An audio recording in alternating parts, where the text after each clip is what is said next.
verse 10, and with all unrighteousness, deception among those who perish, deception among those who perish, because they did not receive the love of the truth.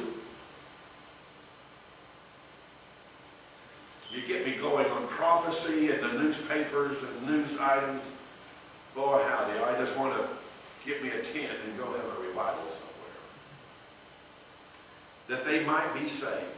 And for this reason, God will send them strong delusion. Look, send them, not he, them, that they should believe what? A lie? Does it say a lie? Yes, in the remaining verse it's a lie. What does it say it again? A lie.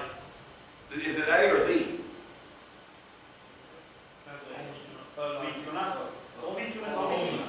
Does it say a lie or the lie?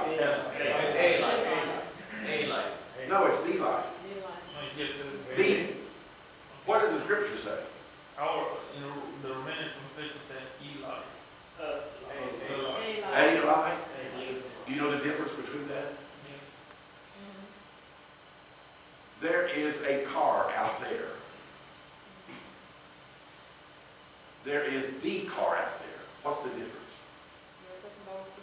One has a specific item in mind, the other is just a car in mind. That's why the Greek language is the most precise language, and to nail some of this stuff down, you got to go to the Greek text. It is the article the is there. It means the lie. Now, where will you find a reference to the lie again? Do you know where you'll find a reference to the lie? Romans chapter 1. Go to Romans chapter 1. I'll show you something. Okay. Well, I'm not going to mention it up here, but go to, did you go to chapter 1 of Romans? Yes.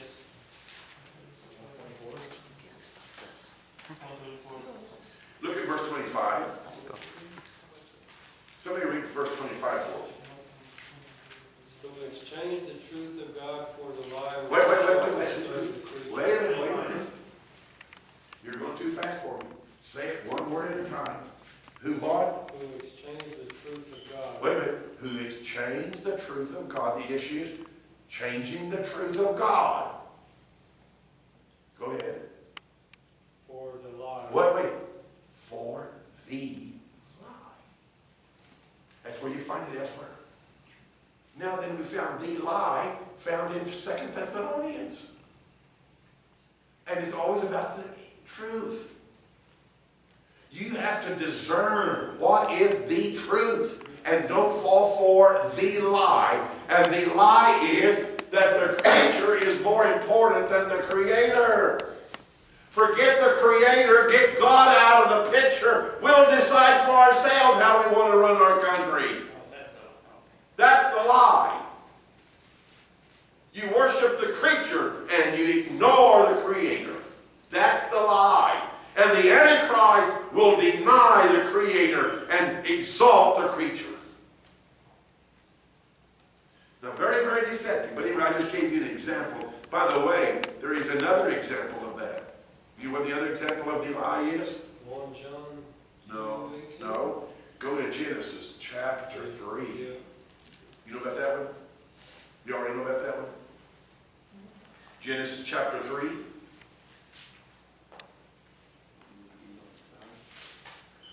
Let me get.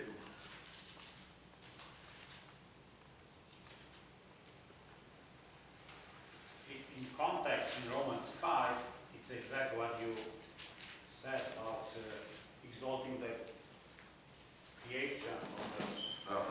Well, don't go to Genesis. I thought I had it marked here, and I don't. But anyway, now let's go back to 2 Thessalonians, though. Let's go back to 2 Thessalonians. I want to work my way through that. We're getting a little ahead of ourselves, but as long as you're interested in it this way, I'm fine with it. We're nailing down some issues.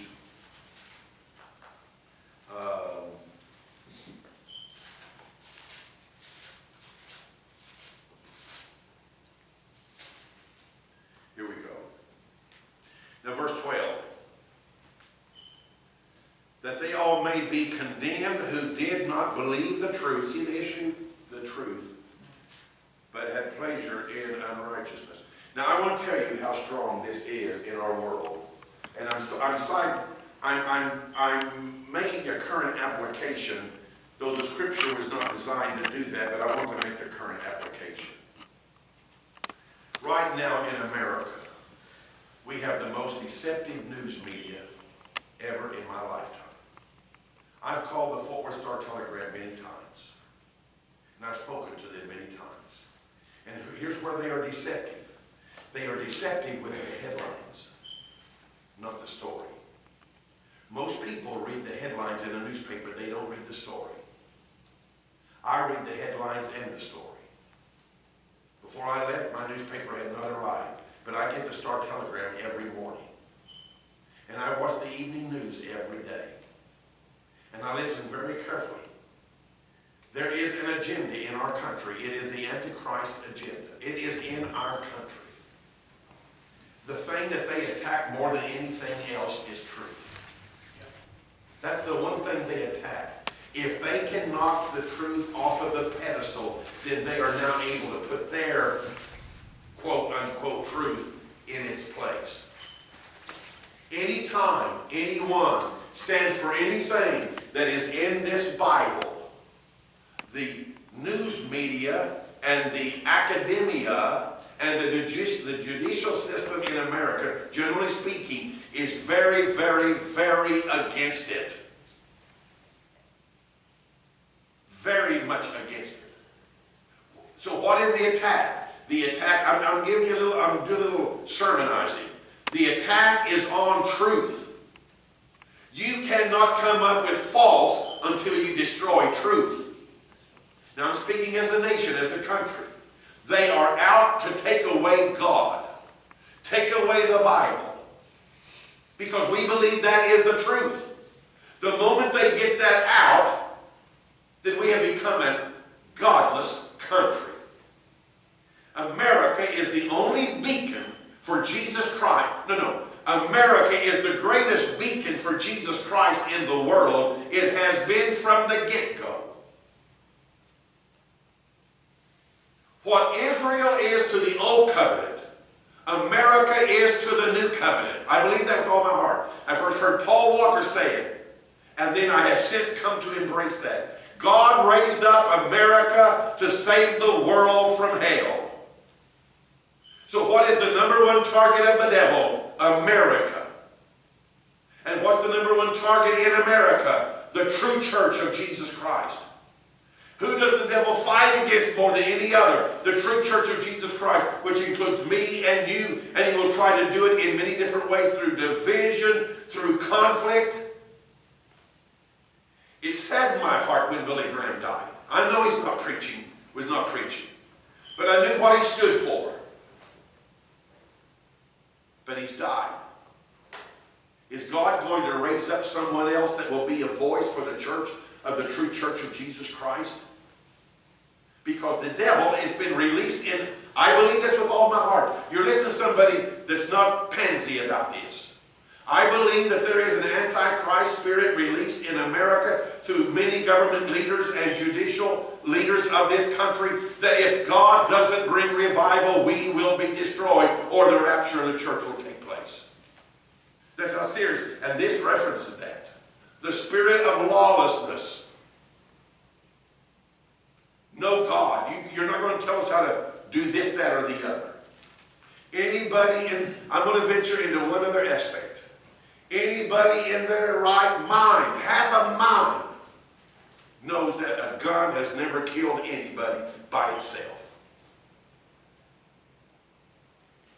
If you were that man that did the killing in Florida, I can talk to you right now and tell you that gun was not your problem. Your heart is your problem. But does the world want to hear that? No. They think, lock you up. Now we won't have that happen. Yes, it will, because the devil will go work on you. And the devil will go work on you. You have a heart problem. And I'd love to tell him, then I'd love to go to the news meeting and say, you got a heart problem too. And you're a hypocrite. try to be so self-righteous, but we'll later find out you've been doing stuff that you thought nobody else would know about. Did you hear about what happened to the Dallas Maverick basketball team? You heard that? No. No. While leaders in that basketball franchise have been doing immoral things with women. Oh. Google it, Mark it. He's in trouble. Page 1 headlines yesterday. And yet he was so self-righteous and took on Donald Trump and said Donald Trump is not fit. And look what's happening now. Look what's being revealed. They're off. Hollywood, the spirit of Hollywood is everywhere. Evil, immoral. But it's now coming out. You see what's happening? The spirit of law. Does anybody believe in doing what is right? Look what it says. Look, verse 12. That they all may be condemned who did not believe the truth, but had pleasure in unrighteousness. You took pleasure in your basketball teams, and you did things in hotel rooms that you should have not done. And now that's the spirit of our age. And Donald Trump, I'm just glad the other person's not in. I pray for Donald Trump. Me too. He's not my ideal candidate. I agree for him too. Exactly. So I'm not wanting to give you the wrong message. But at least Trump knows he's a sinner. These other guys think they're saints. Anyway, you got me going here, but at least it keeps it alive, doesn't it? Now, based upon that, I have one more question. all right, and then okay. Well, you got me going on that. You want to take a break? Or not? I don't take a break. I like this. Go for a coffee maybe. Here, go ahead, throw up the other. We gonna take a break? Okay. Yeah.